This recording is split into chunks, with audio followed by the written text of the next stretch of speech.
ایسا نہیں ہے. آن پیپر یہ بات صحیح ہے, اور میں آپ کو بتاؤں کہ کرکٹ جینٹل مینوں کا کھیل کہا جاتا تھا. اب یہ جینٹل مینوں کا کھیل نہیں ہے, اب یہ جے شاہ کا کھیل ہے, یہ اب بدماشی کا کھیل ہے. آپ دیکھیں نا کہ اس سارے معاملے میں اگر آپ دیکھیں تو توازن کہیں نظر نہیں آ رہا.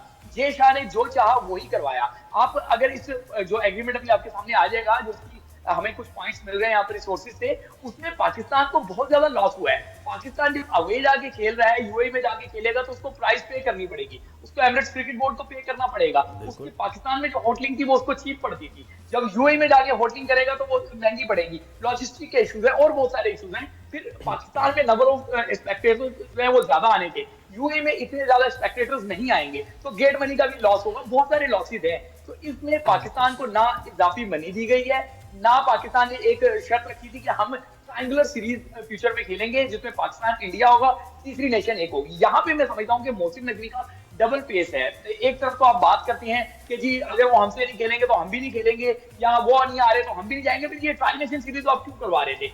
ہم دیر فرسٹ سے کمزور وکٹ پہ کھڑے تھے. پاکستان کو انفارچونیٹلی پی سی بی نے میڈیا کو خبریں فیڈ کی, ان کو فارمولے بتائے, ان کو اس طریقے سے جو ہے وہ نیریٹو بلڈ کرنے کی بات شعیب یہ بتائیے, لابینگ نہیں نظر آئی پاکستان کی طرف سے. شouldn't we have been smarter? مطلب یہ جو ڈیسیجن تھا یہ بہت عرصے سے چل رہا ہے, ہم نے کسی کی طرف جا کے ان سے سپورٹ نہیں لی. ایک سمارٹ ڈیسیجن ہوتی ہے, ایک پلاننگ ہوتی ہے, وہ نظر نہیں آئی. تو انسان دوسرے بورڈز کو ملاتا ہے, ان سے اوپینین لیتا ہے, ان کو سہارا اپنے ساتھ بناتا ہے, وہ بھی تو نہیں نظر آئی شعیب ہمیں. ٹوٹلی ایگریڈ ود یو سربت, یو آر اسپاٹ آن کہ آپ نے یہ بات بالکل صحیح کی ہے. یہ آنکھیں دکھانے سے مسئلہ حل نہیں ہونا تھا, یہ لابنگ سے مسئلہ حل ہونا تھا. اور لابنگ جو ہے وہ ایک دن پہلے نہیں ہوتی ہے, یا ایک مہینہ پہلے لابنگ نہیں ہوتی. یہ لابنگ کے آپ کو تب کرنی تھی, آپ کو تب چیمپئنز ٹرافی آپ کو تب سائن ہوگی, جب آپ سائن ہوگی, جب آپ سائن ہوگی, جہاں ممالک کے ساتھ اپنی باتیں کرتا. ابھی آپ دیکھیں کہ محسن نقوی نے ایک ہنگامی ملاقات کی جا کے انگلینڈ کرکٹ بورڈ کے آفیسر سے, اس کی ایک تصویر آ گئی. اس کا ہمیں فائدہ نہیں ہوا, بلکہ اس کا یہ نقصان ہوا کہ آئی پی ایل کے لیے انہوں نے اپنے لڑکوں کو الاؤ کر دیا, پی ایس ایل کے لیے انہوں نے اپنے لڑکوں کو بین کر دیا. یعنی کہ اب جو اپ کمنگ پی ایس ایل کا ایڈیشن ہے اس میں آپ کو انگلش کرکٹر نظر نہیں آئیں گے. تو یہ جب اوور دی نائٹ آپ جا کے بات کریں گے, اس سے پہلے آپ اسٹیٹمنٹ دے رہے تھے کہ بھارت نہیں آئے گا تو ہم جو ہے نا ہر صورت میں بھارت کو یہاں آنا پڑے گا, بھارت کے بغیر ورنہ ہو جائے گا. بالکل, یعنی یہ اتنا ایک اسٹریٹجک پلاننگ نہیں نظر آئی, اور اس کے بعد پھر پیچھے ہٹتے معاملات یہاں تک پہنچے. تاؤ صاحب کیا کہیں گے, اب آنے والے وقت میں آئی سی سی چیمپئنز ٹرافی ہونے جا رہی ہے, ایونٹ پاکستان میں ہونے جا رہا ہے, اور بھارت کے میچز باہر ہوں گے, یہ اتنی بات ہے, اور یہ آفیشیلی بھی کنفرم کر دیا جائے گا کچھ ہی وقت کے بعد.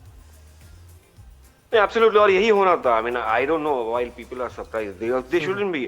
ایسے ہی تھا کیونکہ فرسٹ ڈے سے, I mean, اب میں پالیٹکس میں نہیں جانا چاہتا, بٹ اوور دا ٹائم آپ دیکھیں کہ بھارت نہیں جانا پسند کر رہا ہے, نہیں جانا چاہ رہا ہے, کیونکہ آرڈرز ہیں یہاں پر. ایک بار گورنمنٹ نے کہہ دیا تو آپ بی سی سی آئی چاہے کچھ بھی کر لے, دے کی not just go out there. کوئی بھی سیکریٹری ہو, کوئی بھی پریزیڈنٹ ہو, کیونکہ ایک بار ڈکٹیٹ آ گیا ہے گورنمنٹ سے تو آپ کو نہیں کرنا ہے. تو ہم مطلب اٹس ویری ویری ڈیفیکلٹ. اور یہ محسن نقوی جو آپ کے پی سی بی چیف ہیں, ان کو پہلے سے ہی یا تو ایک نیریٹو, جیسے شعیب بھائی نے کہا, نیریٹو کریٹ کر رہے تھے کہ ہم کریں گے. یو کی ناٹ اسٹریچ یار, آپ فینس کو فول کر رہے ہیں, آپ فینس کو فول کر رہے ہیں, آپ ایک برہم میں رکھ رہے ہیں کہ بھائی شاید ہوگا, ریئلسٹک نہیں آپ بالکل نہیں, ڈزنٹ ریئلسٹک. ٹائم پاس کرنے والی بات ہے کہ یہ مشکل ٹائم گزر جائے, میں یہ اسٹیٹمنٹس دے رہے ہیں.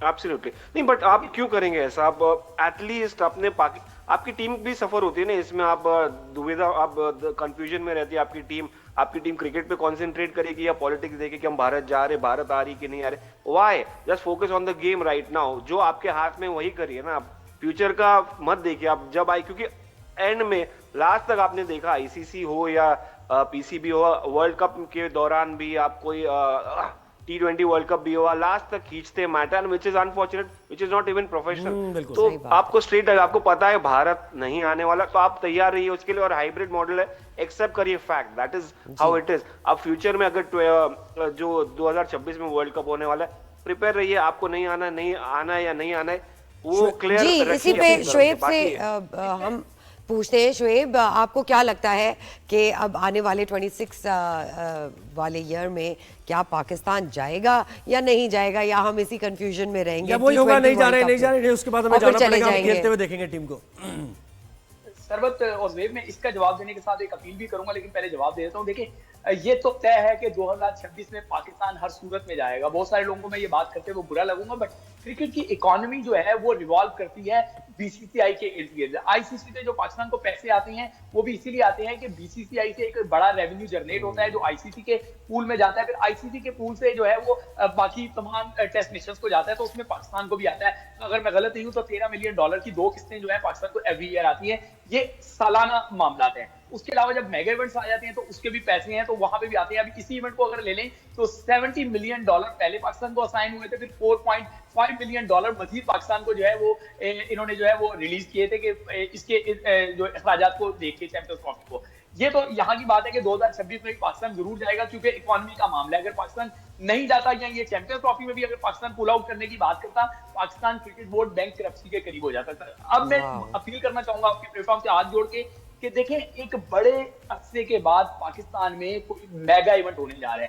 بے شک وہ ہاف ایونٹ ہونے جا رہا ہے, وہ آئی سی سی کا ایونٹ ہے, یہ پاکستان کے لیے ٹیسٹ کیس ہے. تو تمام شائقین کرکٹ یہ نہ سوچیں کہ میچ جو ہے وہ انگلینڈ کا ہے یا آسٹریلیا کا ہے یا پاکستان کھیل رہا ہے یا نہیں کھیل رہا.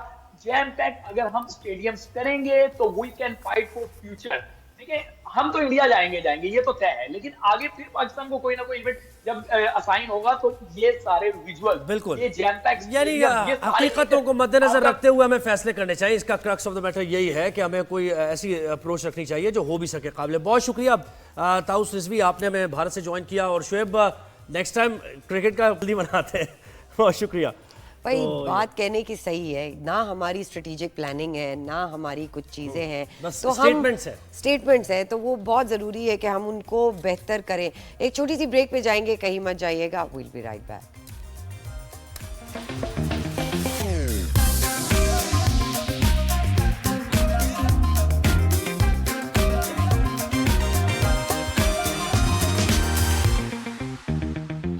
ویلکم بیک ناظرین. اب بات کرتے چلتے ہیں کراچی کے گلستان جوہر کے علاقے میں ایک بہت افسوسناک سانحہ پیش آیا. بلاک 19 میں یہ ہوا کہ ایک رہائشی عمارت میں افسوسناک واقعہ پیش آیا جس نے والدین کے اکلوتے بیٹے کی جان لے لی.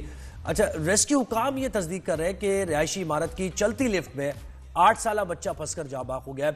بچے کا سر لفٹ میں آنے سے بری طرح زخمی ہوا تھا. حکام یہ بتا رہے ہیں کہ لفٹ کو کاٹ کر بچے کو بحفاظت نکالنے کی کوشش بھی کی گئی. وہاں پر بچے کو کا سر نکال کر شدید زخمی حالت میں اس کو اسپتال منتقل کیا گیا, تاہم وہ دوران علاج دم توڑ گیا. عینی شاہد نے بتایا کہ گراؤنڈ فلور سے لفٹ میں سوار ہوا, اچانک 2 بچے لفٹ میں داخل ہوئے. ایک بچہ اندر آ گیا لیکن دوسرا لفٹ کے دروازے میں پھنس گیا. اچھا, درست قابل کورنگی صنعتی ایریا نجی کمپنی کے اندر لفٹ سے گرنے کے باعث ملازم جاں بحق ہوا, اور چند ماہ پہلے بھی کریم آباد میں نجی اسپتال کی لفٹ گرنے کے باعث ایک خاتون جاں بحق ہو گئی تھی. تو اس واقعے کی ہم بات کریں گے. ہمیں جوائن کیا ہے آصف خان, صدر اپارٹمنٹ یونین ہے, اور علی شعیب جو وہاں کے ریسکیور تھے.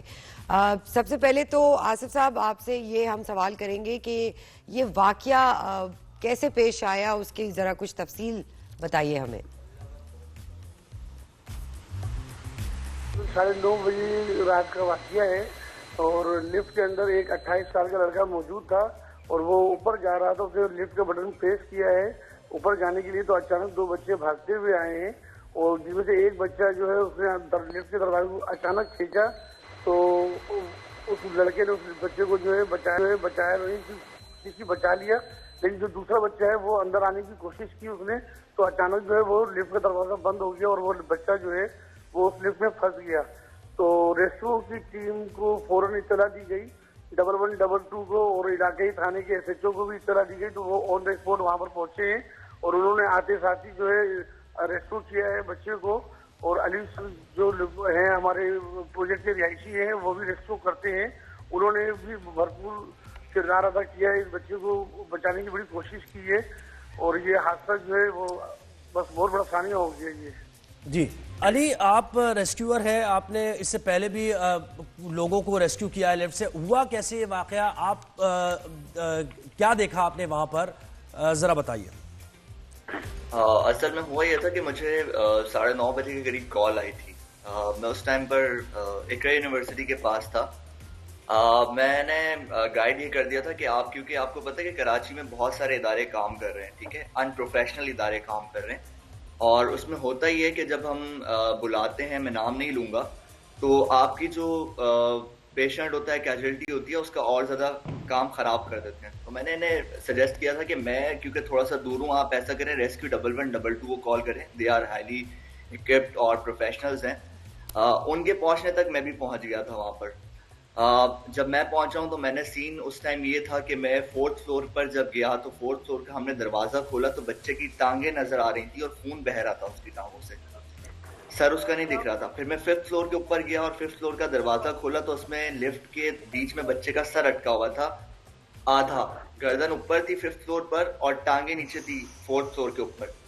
اب اس میں یہ تھا کہ لفٹ کیونکہ پھنس چکی تھی, اگر اس کو لفٹ کو دوبارہ سے یوز کرتے تو وہ اس کے کچھ ٹیشوز تھے گردن کے جو لفٹ میں اٹکے ہوئے تھے, اور بچہ ایکسپائر تھا. یہ تو میڈیا رپورٹ کر رہا ہے کہ زخمی حالت میں اس کو لے کر گئے, ایسا نہیں ہوا تھا, بچہ ایکسپائر ہو چکا تھا. یہ گراؤنڈ فلور پر ہوا اس طرح سے ہے جو میں نے اسسٹ کیا ہے کہ جب یہ لفٹ میں اس نے چڑھنے کی کوشش کی ہے, لفٹ اوپر جا رہی تھی اور اس نے دروازہ کھینچ دیا باہر. اب اس میں لاک ہوتا ہے, جو مینوئل لفٹ ہوتی ہے نا اس میں لاک ہوتا ہے, لفٹ جیسے اوپر جاتی ہے لاک اٹک جاتا ہے, پھر اوپر جاتی ہے لاک اٹک جاتا ہے, دروازہ نہیں کھلتا. لیکن اس کے بیچ میں کچھ 3 سے 2 سیکنڈ کا ٹائم ہوتا ہے لفٹ اسٹارٹ ہونے میں. اگر اس ٹائم کوئی دروازہ کھینچ دے تو کبھی لفٹ اٹک جاتی ہے وہیں بیچ میں, اور اگر لفٹ کبھی اوپر سے نیچے آ رہی ہے اور آپ دروازہ کھینچے تو وہ بیچ میں اٹک جاتی ہے. اس کا سیکیورٹی سسٹم ہوتا ہے. انہوں نے کیونکہ اس کو زیادہ اسپیڈ سے کھیلا وہ دروازہ کھل گیا ہوگا. جیسے وہ جو لڑکا اندر ہے وہ بتا رہا ہے کہ وہ اس نے دوسرے بچے کو تو کھینچ لیا, لیکن اس کو کھینچنے جب لگے تو وہ بہت کم ٹائم ہوتا ہے. اس کا ہاتھ اور اس کی گردن بیچ میں آ گئی اور اس نے لفٹ نے دبا دیا اس کو. اب وہ اس کو دبا کر اوپر لے گئی اپنے ساتھ 2nd فلور پر, 3rd پہ, 4th پہ اور 5th پہ جا کے, کیونکہ وہ اچھا کمانڈ 5th فلور کی آصف صاحب یہ بھی بتائیے, لفٹ کی جو حالت لگ رہی ہے بالکل ایسا نہیں لگ رہا کہ اس کی کوئی بھی مینٹیننس ہوتی ہے, تو کیا یہ یونین کی ذمہ داری نہیں ہے کہ یا تو ایک لفٹ میں ایک انسان ہو جیسے بیٹھتے ہیں اور وہ اوپر نیچے آپریٹر ہوتا ہے, ایک لفٹ آپریٹر, نہ وہ ہمیں دکھائی دیا, اور لفٹ کی اپنی حالت بہت زیادہ خستہ دکھائی دی, تو جو بھی مینٹیننس کے پیسے لیتے ہیں اس میں تو یہ سب مینٹیننس جاتی ہے, وہ نظر نہیں آ رہا. جناب ابھی ایک مہینے پہلے ہی اس لفٹ کی ٹوٹل جو نئی مشین اس میں لگائی گئی ہے, اس کے رستے بھی بالکل 1 مہینے پہلے نئے لگائے گئے ہیں.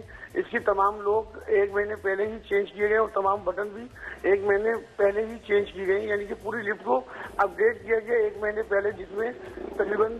لیکن اگر لفٹ آصف صاحب, اگر لفٹ کی مینٹیننس آپ کہہ رہے ہیں 1 مہینے پہلے ہوئی ہوتی تو وہ بچہ تو دروازہ ہی نہیں کھول پاتا, بیکاز وہ اس کا لاک لگا ہوا ہوتا صحیح سے. میم یہ مینول ہے اور جس میں 2 سیکنڈ کا فرق آتا ہے, وقفہ آتا ہے.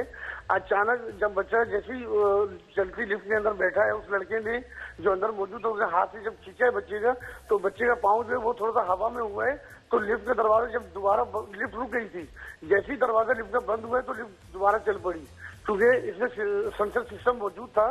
لفٹ رک گئی تھی, جیسے ہی دروازہ یعنی بچہ ہوا میں ہوا ہے اور لفٹ کا دروازہ جب بند ہوا ہے تو لفٹ دوبارہ سے چل پڑی. اچھا یہ بتائیے آصف صاحب کہ وہاں اس بلڈنگ میں کتنے اپارٹمنٹس ہیں؟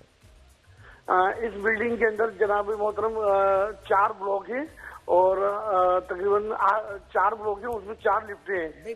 بس آصف صاحب یہ بتائیں, لفٹ آپریٹر تھا وہاں پر بیٹھا ہوا تھا, کیونکہ ہم نے یہ آپ کی بات نہیں ہے, یہ ہم نے اگر گلستان جوہر کا سروے کر لینا تو 70-80% جتنے بھی پروجیکٹس ہیں جس میں لفٹس ہیں, لفٹ آپریٹر ہوتا ہی نہیں ہے وہاں پر. نہیں سر, کہیں نہیں ہے گلستان جوہر کے کسی بھی پروجیکٹ میں. آپ کے میں تھا؟ آپ کے میں تھا؟ نہیں سر, نہیں سر. یہی تو بات ہے نا. دیکھیں علی, یہ سب سے بڑی اہم بات یہی ہے کہ لفٹ آپریٹر اگر ہو تو وہی دیکھتا ہے نا کہ کون سے فلور پر جانا ہے, بتاتا ہے آپ کو کہ لفٹ کو کیسے یہ سب سے بڑا لیپس تو یہی ہے. علی کیا کہیں گے آپ اس میں دیکھیں, اس میں آپ اگر جو آفس کی بلڈنگز ہوتی ہیں جہاں پر, یا آپ مالز وغیرہ میں چل جائیں, وہاں پر آپ کو لفٹ آپریٹر ملتا ہے جی, وہ اسی وجہ سے ہوتا ہے کیونکہ حادثات بہت زیادہ ہوتے ہیں. اب آپ جو رہائشی اپارٹمنٹس ہیں, میں یہاں پر فیملیز سے بھی بات ہی کہوں گا کہ وہاں پر اس طرح سے نہیں ہوتا کہ آپ کا 2 سال کا بچہ ہے, 10 سال کا بچہ ہے, آپ نے اسے کھلا چھوڑا ہوا ہے اور وہ لفٹ میں آ رہا ہے, اپنی مرضی سے لفٹ میں جا رہا ہے. لفٹ کے بہت سارے جو ہے نا پریکاشنز ہوتے ہیں. اب یہاں جو میں نے چیز آبزرو کی ہے, میں آپ کو بتاؤں کہ لفٹ چل رہی ہوتی ہے, اس میں لکھا ہوا ہے کہ 4 لوگوں سے زیادہ نہیں آئیں گے, 8 لوگ اس کے اندر جاتے ہیں, ٹھیک ہے. اس کے اوپر سارے ہیزرڈس لکھے ہوئے ہوتے ہیں, اس کو لوگ اگنور کرتے ہیں مسلسل. اب یہ جو حادثہ ہوا ہے یہ بھی آپ کو میں بتاؤں یہ اویئرنیس کی وجہ سے ہوا ہے, اویئرنیس نہ ہونے کی وجہ سے. بالکل ٹھیک ہے, لفٹ چل گئی ہے, اوپر نمبر آ رہا ہے. یہی تو ہم کہہ رہے ہیں نا کہ لفٹ مین ہوتا نا تو وہ سب چیزیں بتاتا ہے آپ کو کہ کیا ہیزرڈز ہیں, کیا ہو سکتا ہے. اکثر بچے ہم نے دیکھا ہے سرمت, بالکل اکثر بچے ہم نے دیکھا ہے کہ جب نئے نئے آتے ہیں کسی پروجیکٹ میں تو وہ کھیلنے کے لیے بھی کرتے ہیں, بٹنز دباتے فورتھ پہ جائیں گے پھر نیچے آئیں گے, اور ایسکلیٹرز کے بھی بہت اس کو روکے گا کون, وہ تو جو بیٹھا ہوگا وہاں. آصف صاحب یہ بتائیے کہ آپ کی فیملی سے بات ہوئی, وہ ابھی کدھر ہے؟ ہم نے سنا ہے کہ وہ اب شہر میں نہیں ہے, ان کا ایک لوتا بیٹا تھا. جی میں ابھی اس ٹائم کنڈیارو جو نصرت فیروز کے برابر میں کنڈیارو گاؤں شہر ہے, میں خود ابھی یہاں پر موجود ہوں, اور میں رات کو روانہ ہوں تو صبح یہاں پر پہنچا ہوں ان کی فیملی کے ساتھ, اور ان کے بچے کے والد صاحب کے ساتھ بیٹھ کے بھی دعا بھی کی ہے. ابھی ہم قبرستان بھی جا رہے ہیں بچے کے دعا کے لیے, تو ابھی میں ان کے گاؤں میں ہی موجود ہوں. تو آپ لفٹ آپریٹر رکھیں گے اب آئندہ سے آصف صاحب, سوچا آپ نے؟ بالکل جناب, بالکل. آصف صاحب ہم یہ بھی آپ سے گزارش کریں گے کہ ایک میٹنگ ہونی چاہیے اس بہت بڑے سانحہ کے بعد سارے پیرنٹس کی, ان کی اویئرنیس کے لیے. جیسے علی نے کہا, آئی ہوپ کہ یہ اویئرنیس کریٹ ہو تاکہ بچے اس طرح نقصان میں نہ آئیں. آصف خان اور علی شعیب, آپ دونوں کا بہت بہت شکریہ, آپ نے ہمیں وقت دیا. سروت یہ ٹاپک ہم نے جب یہ خبر آئی نا تو اس کے بعد ہم نے اپنی ٹیم کو بھی کہا, اور ٹیم ابھی کام کر رہی ہے اس پر, کہ ذرا دیکھیں تو سروے مزید بھی کرے کہ کراچی میں کتنے اپارٹمنٹس ہیں جن کی خستہ حال اپارٹمنٹ ہے, خستہ حال لفٹس ہیں 90%, اور وہاں پر آپ دیکھیں کہ کوئی مینٹیننس نہیں ہے, تو جان لیوا ہے یہ, اور چیک اینڈ بیلنس بھی نہیں ہے, اور یونین جو ہے وہ ان چیزوں پہ ایشو بھی نہیں اٹھاتی ہے. تو ایک چھوٹی سی بریک پہ جائیں گے, کہیں مت جائے گا, we will be right back.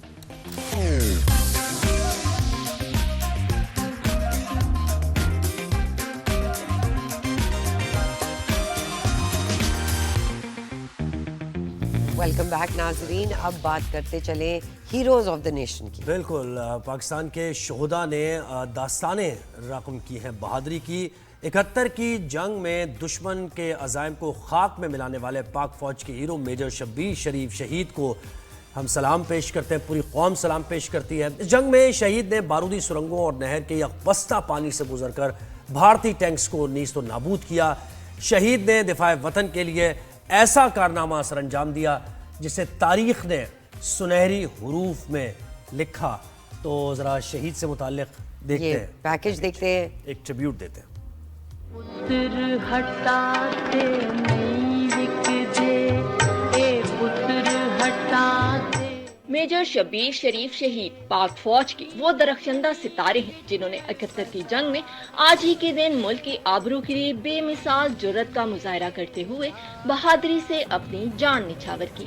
شہید کا تعلق گجرات سے تھا. 1964 میں کمیشن حاصل کیا. فرنٹیئر فورس ریجمنٹ کی 6ٹی بٹالین میں تعینات جوان نے بہادری کی مثال قائم کی جسے رہتی دنیا تک یاد رکھا جائے گا. 1965 میں بھارت نے حملہ کیا تو میجر شبیر شریف زخمی ہونے کے باوجود چونڈا کے مقام پر کمپنی کی کمانڈ سنبھالی. انہوں نے بہترین دفاعی حکمت عملی اپناتے ہوئے دشمن پر کاری ضربے لگائے. 71 کی جنگ میں انہوں نے دشمن کے موشوں پر جانے کی اجازت چاہی جہاں ہر طرف بارودی سرنگوں کی جال, ٹینکس اور توپیں نصب تھی, مگر مشکل ترین کام سر انجام دینا اور خطروں سے کھیلنا میجر شبیر شریف کے مزاج کا خاصہ تھا. اسی لیے ان کے دستے نے پہلا ہدف بھارتی جھنگر پوسٹ قبضے میں لے لیا. 6 دسمبر کو اسی مارکے میں میجر شبیر شریف دلیری اور بہادری سے مقابلہ کرتے ہوئے شہادت کے رتبے پر فائز ہوئے.